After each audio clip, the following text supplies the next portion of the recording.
mau bagaimana, menggunakan teknologi apa, ketika sudah diterapkan di dalam kelas, nanti di ending-nya dievaluasi, apakah ada perubahan.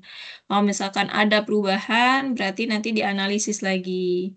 Berarti memang pengembangannya berhasil, tapi kalau misalkan memang belum tercapai, bukan berarti gagal, tetapi memang ada faktor-faktor lain yang menentukan, gitu.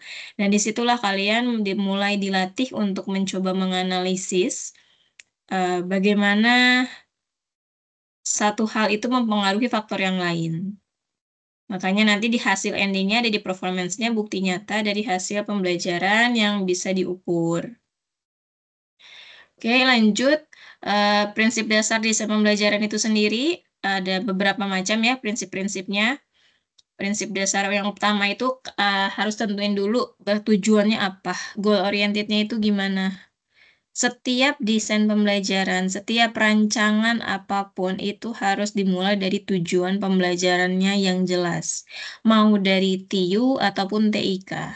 Tujuan instruksional umum atau tujuan instruksional khusus.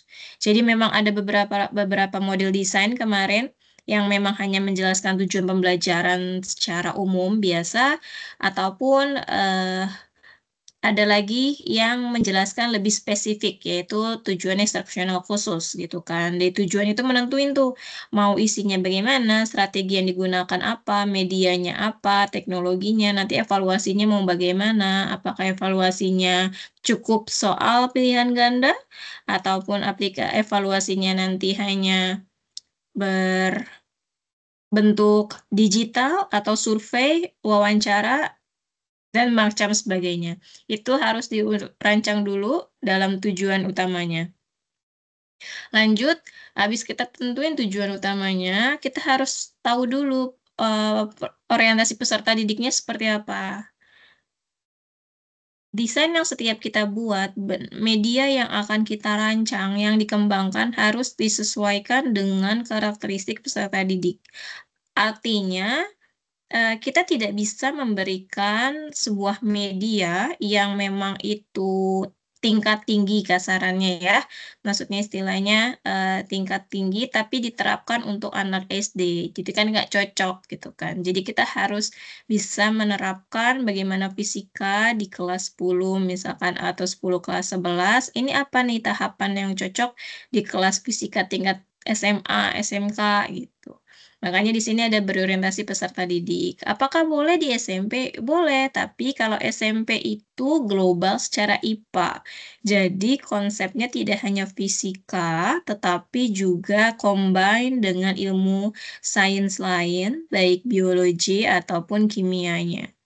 Makanya kebanyakan di kita itu fisika pasti uji cobanya nanti ke tingkat SMA, karena memang ada pelajaran fisika itu sendiri. Itu harus diperhatikan, apakah tingkat SMA itu masih cocok dengan storytelling misalkan, ataukah hanya cukup dengan video pembelajaran atau video animasi.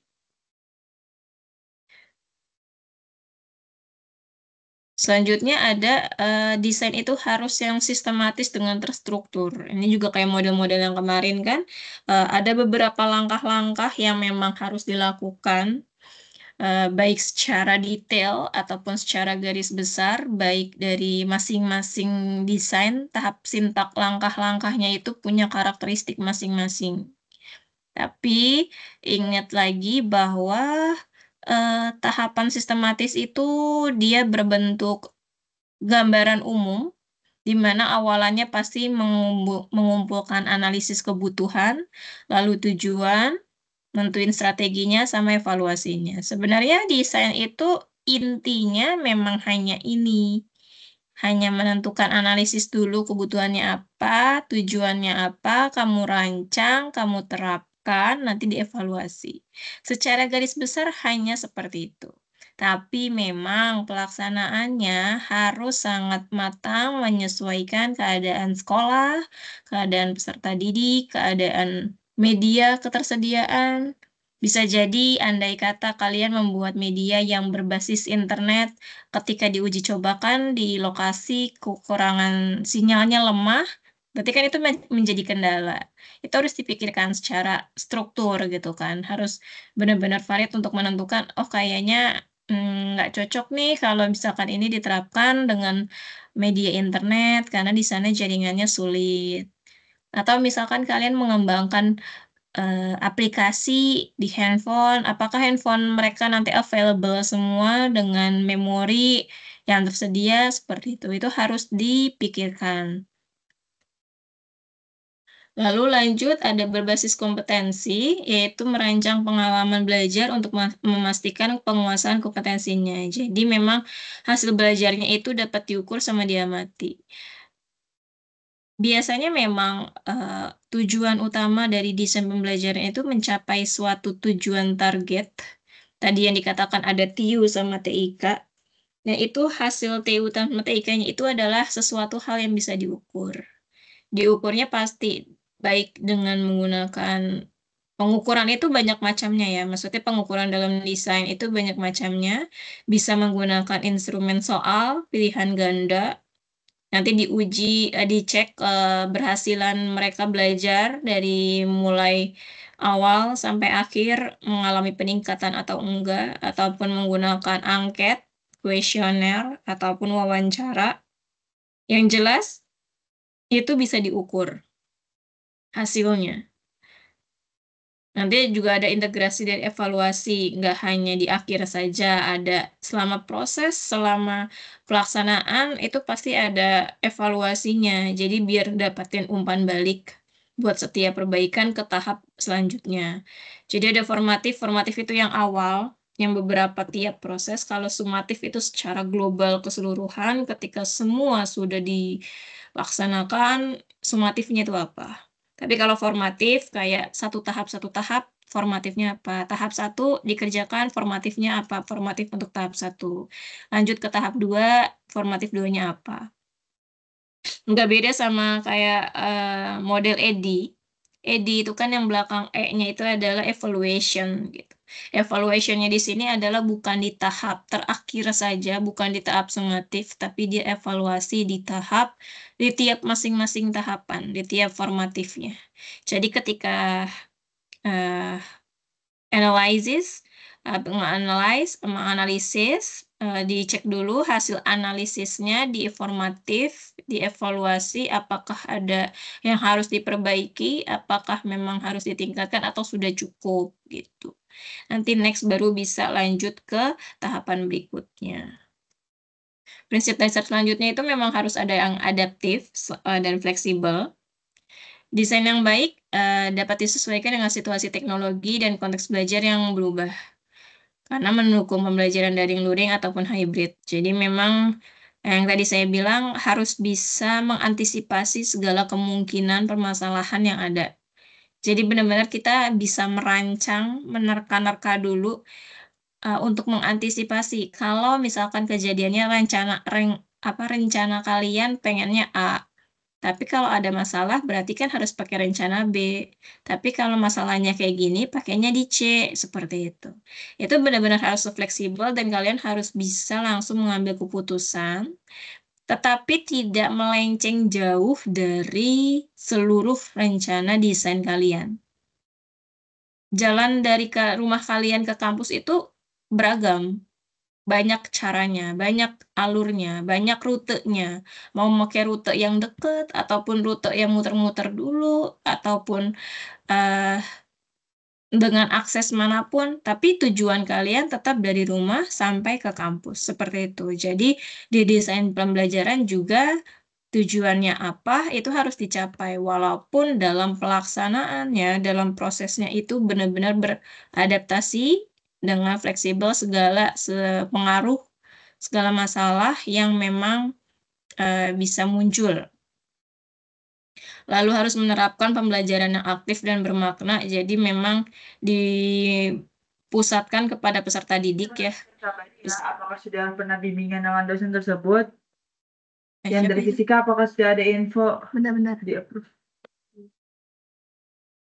Oke, pembelajaran aktif dan bermakna, jadi memang, desain ini harus mengedepankan keaktifan dari peserta didik. Jadi biarkan peserta didik itu memiliki kemampuan awal dulu. Jadi kita latihkan, kita gali kemampuan awalnya di mana. Apakah dia sudah punya pengetahuan terkait, misalkan kalian mau bikin materi pemanasan global. Apakah peserta didiknya udah bisa mengetahui adanya pemanasan global dan sebagainya macamnya. Nanti kalian treatment, kalian berikan perlakuan, kalian berikan desain yang sudah kalian rancang, nanti hasil akhirnya ditanyakan lagi. Ngerti nggak sih tentang pemanasan global gitu? Dari seluruh prinsip-prinsip dasar, yang namanya desain pembelajaran itu yang tadi dikatakan dia adaptif ya, adaptif sama fleksibel, itu pun juga berkaitan dengan adanya kurikulum yang diberlakukan. Jadi kalian juga memperhatikan dalam merancang desain pembelajaran atau pengembangan itu memperhatikan kurikulum yang sedang diberlakukan di sekolah. Apa nih yang sedang berlaku? Apakah sistem di sekolah full pembelajaran di kelas saja atau nanti ada mode beberapa waktu ada kegiatan praktikum atau sebagainya macamnya. Karena tapi memang utamanya setiap kurikulum itu pembelajaran itu harus berpusat kepada peserta didik. Harus relevan juga dengan kontekstual. Tadi yang berorientasi juga sama kompetensi, lalu berfleksibel sama dinamis. Itu adalah tujuan-tujuan pembelajaran prinsip dalam kurikulum yang diberlakukan gitu loh. Sekarang kurikulum yang diberlakukan saat ini maunya fokusnya ke sana. Jadi ketika kalian membuat sebuah desain instruksional menyesuaikan dengan kurikulum yang ada, diharapkan bisa menghasilkan pembelajaran yang efektif. Pembelajaran efektif itu apa aja? Berarti pembelajaran yang aktif, yang konstruktivistik, yang kolaboratif, dengan yang reflektif. Jadi memang kaitan antara kurikulum sama desain instruksional itu cukup erat. Jadi tidak bisa terpisahkan.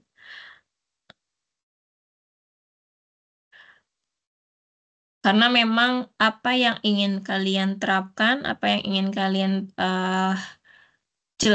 berikan kepada peserta didik memang harus menyesuaikan dengan kurikulum yang berlaku. Jadi jangan sampai kalian bikin itu yang melenceng dari kurikulum. Andai kata mau bikinnya ya udah peserta didiknya cuma asik diam saja ataupun kalian misalkan bikin game fisika dengan aplikasi dan sebagainya macamnya, terus peserta didik hanya diminta bermain gamenya saja, tanpa ditanya, tanpa dia memberikan pendapat, ataupun hasil belajarnya seperti apa. Itu kan berarti kan tidak sesuai dengan kurikulum yang sedang diberlakukan. Tujuan kurikulumnya apa. Karena kan ya tetap harus sefleksibel mungkin karena memang kurikulum pendidikan di Indonesia itu cukup sering berganti, menyesuaikan dengan keadaan, dengan perkembangan zaman. Yang tadi dikatakan bahwa setiap desain pasti memiliki analisis awal, yaitu analisis awal dalam desain pembelajaran. Apa aja yang dianalisis? Analisis awal ini banyak banget hal yang memang harus diperhatikan. Ada beberapa desain model desain yang memang analisis awalnya itu secara detail dirincikan. Ada beberapa macam, tapi memang ada yang cuma satu tahap disebut analisis. Analisis awal, kayak misalkan ED ataupun Azure, pastikan dia tahapan A-nya itu adalah analisis. Analisisnya secara global. Nah, bukan berarti secara global hanya satu hal yang dianalisis saja, tapi tidak. Ada beberapa yang memang harus diperhatikan. Yaitu ada analisis kebutuhan, tujuan pembelajaran, analisis karakteristik peserta didik, konteks pembelajaran, sama materinya mau apa. Kalau dalam MPI atau Dick and Carey, mereka ini dipecah, dirincikan. Jadi ada analisis kebutuhannya itu ada analisis tujuan sama analisis peserta didik. Nanti dijabarin lagi, di tengah-tengahnya ada juga analisis pembelajarannya mau seperti apa. Jadi memang secara global, secara umum, tahapan analisis itu pasti mencakup ini semua. Tahap analisis kebutuhan, misalkan membutuhkan gap antara kompetensi saat ini dengan yang diharapkan itu seperti apa. Terus kalau untuk analisis tujuan pembelajaran, berarti tujuan yang mau dicapai bersifat spesifik, yang bisa terukur, yang tadi dalam bentuk tujuan instruksional umum sama khusus. Lanjut ke peserta didik, analisisnya latar belakangnya gimana, kemampuan awal, cara belajarnya, secara usia cocok nggak diajarkan dengan materi komik misalkan, ataupun motivasi, media-media teknologinya seperti apa. Terus ada analisis konteks pembelajaran, sarana prasarananya, teknologinya, kondisinya seperti apa, mendukung atau enggak, lingkungan di sana, serta materi ataupun konten yang terkait yang akan diberikan pada desain rancangan kalian. Mengapa analisis awal itu penting? Karena untuk mencegah desain pembelajaran yang nggak sesuai sama konteks. Jadi yang tadi dikatakan memang harus sesuai sama tujuan. Tujuan awalnya apa, akhirnya apa, itu yang akan dicapai. Jadi usahakan bagaimana segala prosesnya walaupun ada kendala, tetap terlaksana, tetap mencapai tujuan utamanya. Terus membantu juga menciptakan pengalaman belajar yang relevan, serta menjadi dasar utama dalam milih media, strategi, dan evaluasi pembelajaran. Yang tadi dikatakan bahwa setiap analisis itu perlu dilakukan untuk mengetahui kecocokan, kesesuaian, apa saja yang memang bisa kita gunakan, apa saja yang bisa kita terapkan. Jadi nggak hanya serta-merta asal-asalan saya pengen bikin. Kita let's say lebih fokus ke desain pembelajarannya ini ke penelitian ya. Coba kita mulai arahkan ke tugas akhir. Misalkan andai kata membuat penelitian pengembangan komik misalkan. Ada yang pintar gambar, mencoba gambar-gambar, animasi-animasi, terus dibikin cerita, alur cerita. Apakah itu media komik itu cocok untuk di tingkat SMA? Kalaupun cocok, karakteristik komiknya itu yang seperti apa gitu. Dievaluasi dulu setiap tahapan-tahapannya, tahapan analisis awal untuk menentukan tahapan selanjutnya desainnya itu yang mau seperti apa. Jadi memang harus matang dulu tahapan awalnya. Sampai penentuan evaluasi juga harus ditentuin dari awal. Mau evaluasi yang seperti apa. Karena biar kerjanya nggak capek. Langkahnya nggak bolak-balik gitu loh, nggak mundur-mandir. Karena kalian belum menentukan awalannya mau seperti apa, nanti pas di tengah-tengah langsung bingung blank. Mau ngapain ya, mau ngerjain apa lagi ya, gitu. Lanjut, setelah ada analisis awal, pastikan adanya tujuan instruksional atau tujuan pembelajaran. Yaitu pernyataan tentang apa yang harus dicapai peserta didik setelah mengikuti proses pembelajaran, serta setelah menerima hasil media, hasil pengembangan yang kalian lakukan. Tujuan ini menjadi panduan dalam merancang strategi, media, dan evaluasi dalam pembelajaran. Nah, jenis tujuan instruksional itu tadi sendiri ada 2 dalam penelitian. Ada tujuan instruksional umum sama tujuan instruksional khusus. Dimana kalau tujuan instruksional umum itu, TIU, merupakan pernyataan umum yaitu menggambarkan kompetensi utama. Jadi dia masih secara global aja. Tapi kalau yang tujuan instruksional khusus, berarti dia pernyataan yang spesifik yang menggambarkan perilaku yang terukur. Mau lebih fokusnya kemana kalau misalkan yang si TIK itu. Jadi perbedaannya misalkan cuma kalau yang TIU-nya itu peserta didik mampu memahami konsep energi dalam fisika. Udah cuma sekedar memahami aja nih. konsep energi dalam fisika. Tapi kan konsep energi fisika banyak. Energi apa? Energi apa saja yang memang harus dipahami oleh peserta didik? Itulah yang menjadi kerucut dari tujuan instruksional khusus. Jadi dari umum ke khusus, tadinya hanya konsep energi aja yang secara global pengen tujuannya, lalu spesifiknya lagi maunya tentang kekekalan energi. Gitu. Jadi memang harus ada penyesuaian ya, penyesuaian khusus dalam menentukan jenis instruction, dalam menentukan tujuan instruksional.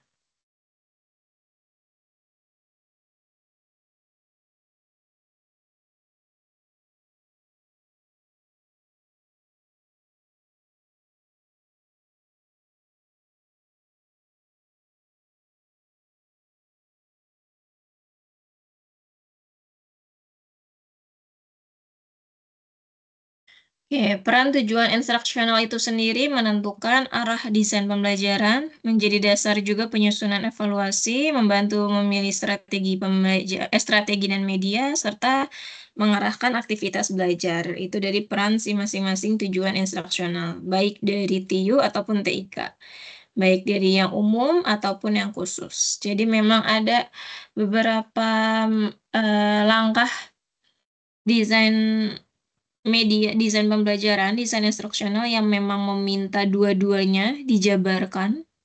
Ada tujuan instruksional umumnya apa, tujuan instruksional khususnya apa, itu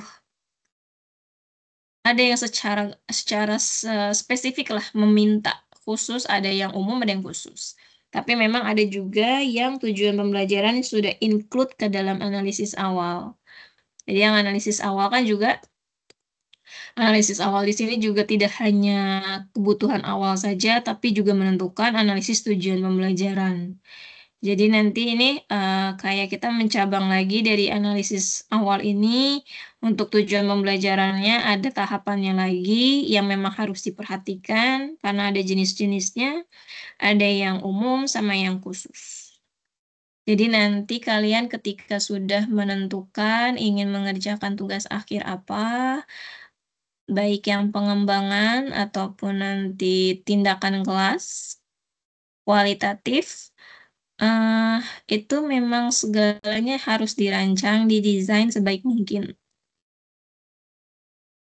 Tujuan instruksionalnya juga harus dirancang, apa yang ingin kalian targetkan, apa yang ingin dicapai, dan dipastikan bahwa yang ingin dicapai itu bisa terukur. Ada alat ukurnya itu sendiri, gitu. Nah, untuk struktur tujuan instruksional itu sendiri ada beberapa model ya.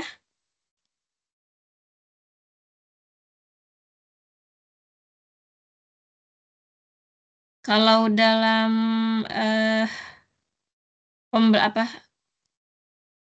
penyusunan RPP bahasanya atau modul ajar, ada juga tuh namanya tujuan pembelajaran ataupun indikator. Nah, di dalam desain instruksional juga memiliki tujuan yang ada modelnya, ada fasenya, ada rumusannya, yaitu menggunakan ABCD model. Di mana A itu audience, behavior, condition, sama degree-nya. Nah, kalau audiensnya itu berarti siapa yang akan menerima? Siapa yang akan belajar? Siswakah? Mahasiswakah? Atau responden?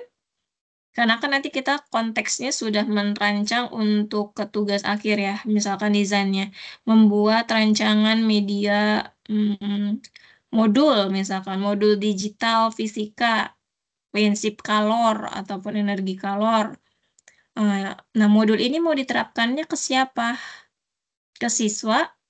Atau kalian hanya menyebut umum, responden umum aja secara global? Nggak hanya siswa doang, tapi semua kalangan bisa menerima, misalkan. Itu nggak dilarang, asal kalian mampu-mampu aja gitu. Cuma kan nanti jangkauannya luas banget. takutnya mungkin itu butuh waktu, takes time juga. Jadi nanti disesuaikan juga tuh sama kalian atur, teman-teman kira-kira hanya punya waktu berapa untuk melaksanakan, rancangan ini, ngambil datanya berapa lama, itu harus dipersiapkan. Jadi kalau misalkan semakin banyak responden, semakin banyak audiensnya, sebenarnya semakin baik hasilnya untuk mengetahui keberhasilan. Namun, waktu yang akan digunakan memang pasti lebih lama. Lebih panjang lagi waktu yang terpakai. Lanjut ada behavior, untuk komponen B-nya.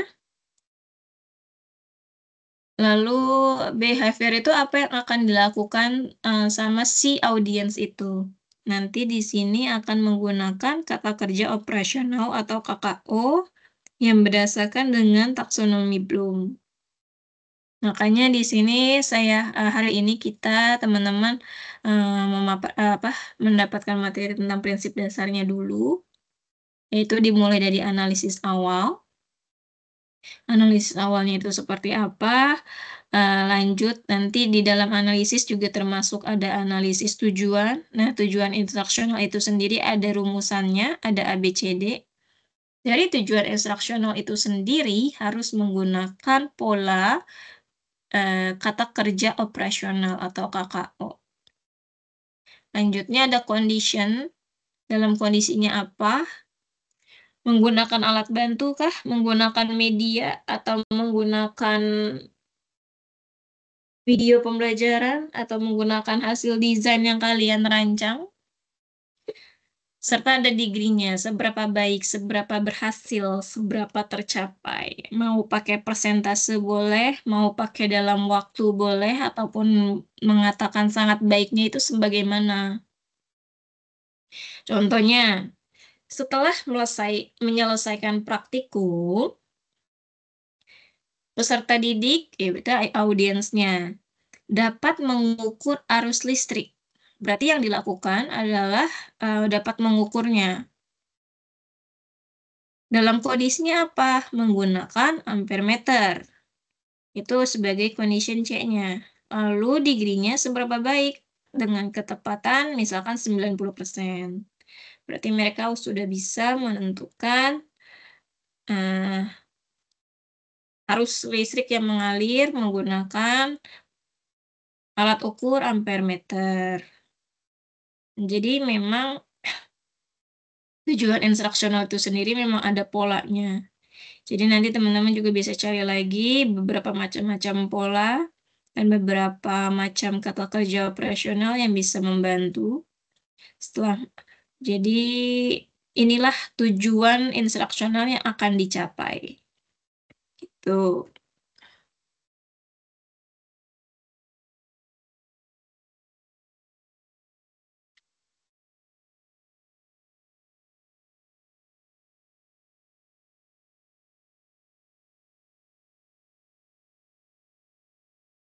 Lanjut, ada kata kerja operasional itu sendiri. Apa sih kata kerja operasional? Itu kata kerja yang berdasarkan dari taksonomi Bloom yang digunakan untuk mengklasifikasikan tingkat berpikir kognitif peserta didik.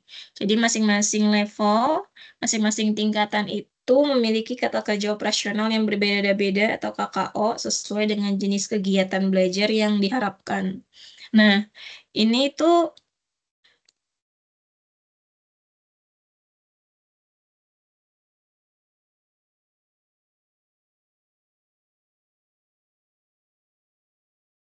salah.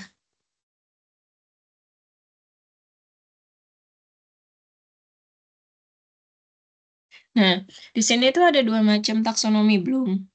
Jadi memang taksonomi Bloom itu adalah yang paling utama untuk mengukur tingkatan kognitif si peserta didik.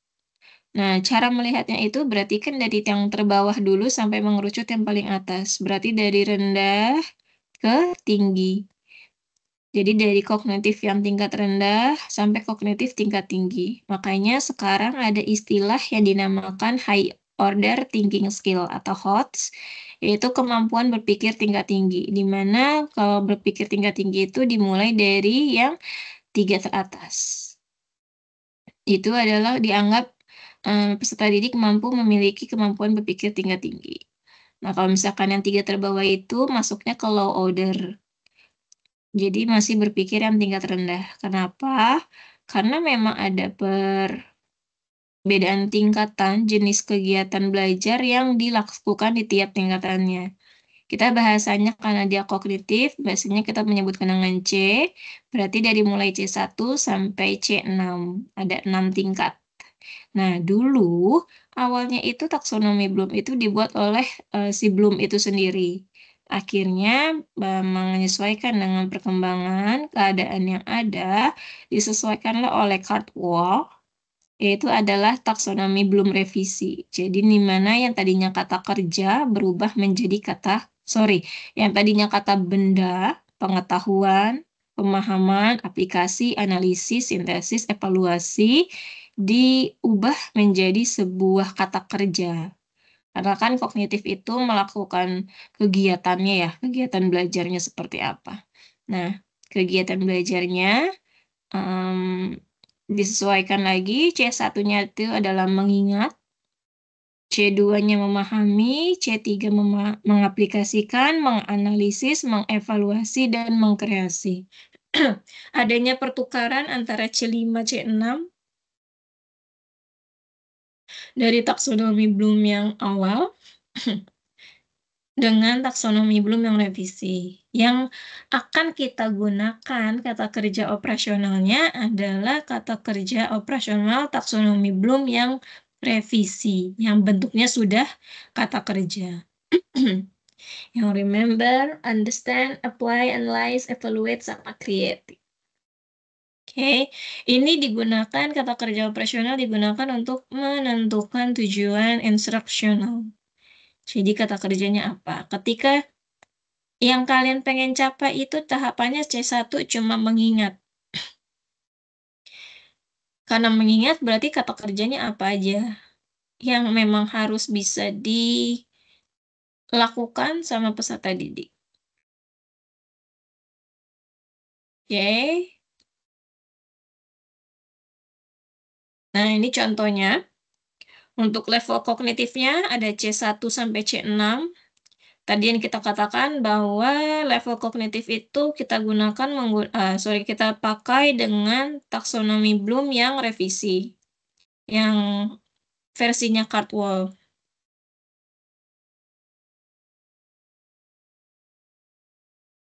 Itu ada 6 tahapan, yaitu ada remember, understand, apply, analyze, evaluate, sama creating. Oke, deskripsinya ketika C1 itu remember atau mengingat fakta atau info saja, hanya sekadar mengingat. Jadi cuma hafalan. Kata kerjanya apa? Ya udah menyebutkan, mengidentifikasi atau mendefinisikan. Biasanya kayak apa pengertian gaya, apa rumus kecepatan. Biasanya kan kayak gitu sudah hafalan dari mereka SMP ya, sudah belajar itu ketika masa SMP-nya. Lalu ada tahap understand atau memahami makna, yaitu dia mulai menjelaskan, merangkum, dan menggambarkan. Jadi tidak hanya menyebutkan aja, tapi udah mulai menjelaskan. Naik lagi tingkatnya apply, menggunakan pengetahuannya untuk menerapkan, menggunakan, menghitung. Ini adalah kata kerjanya. Yang tadi kayak misalkan, setelah menyelesaikan praktikum, peserta didik dapat mengukur. Berarti mengukur itu tahap C berapa? Gitu. Dicari berarti C-nya tahap C. Kalau sudah mengukur berarti kan dia sudah menerapkan. Berarti dia tahap di C3.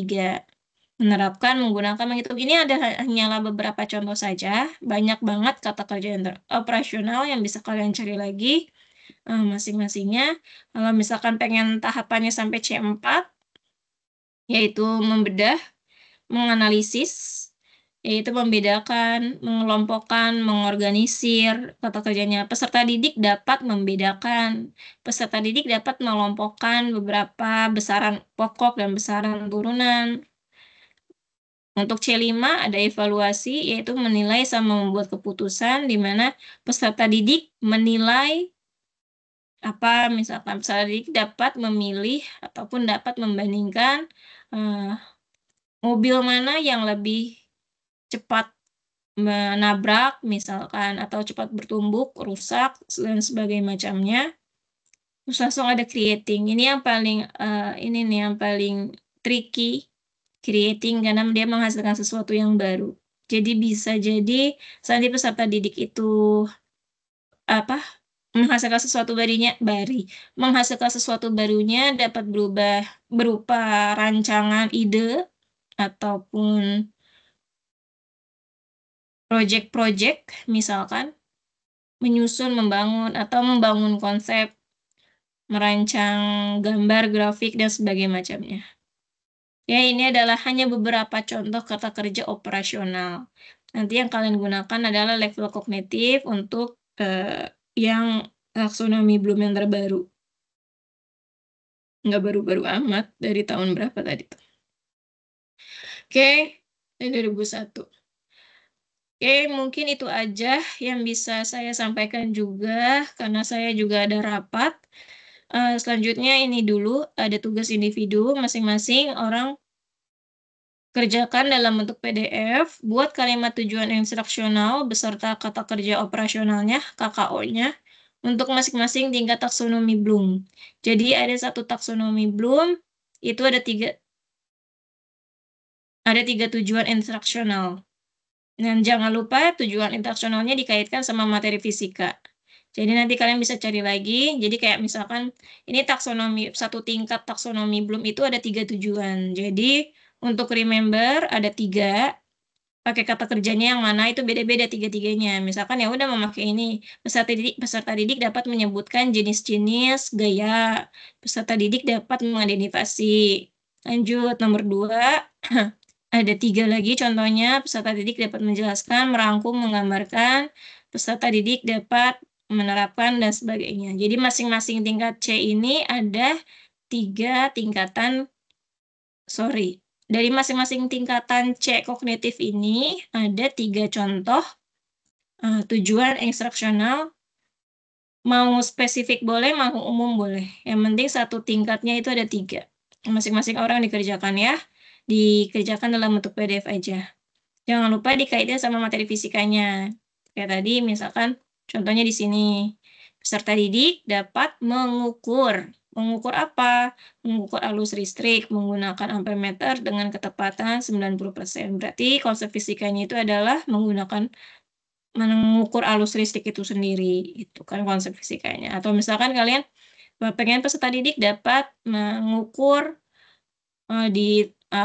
temannya lagi misalkan tegangan menggunakan voltmeter, atau bisa merancang rangkaian seri paralel dengan hasil energi yang paling hemat energi yang mana gitu. Oke, ini kalian bikin dulu tugasnya individu. Senin kita coba kulik satu-satu lagi. Masing-masing orang dikerjakan, nanti tugasnya dikumpulin sama Uno, disatuin folder aja di Google Drive ya Uno ya, minta tolong. Oke, mungkin ini sekian dulu aja. Terima kasih teman-teman atas waktunya untuk kuliah pengganti hari ini. Kurang lebihnya mohon maaf. Wassalamualaikum warahmatullahi wabarakatuh.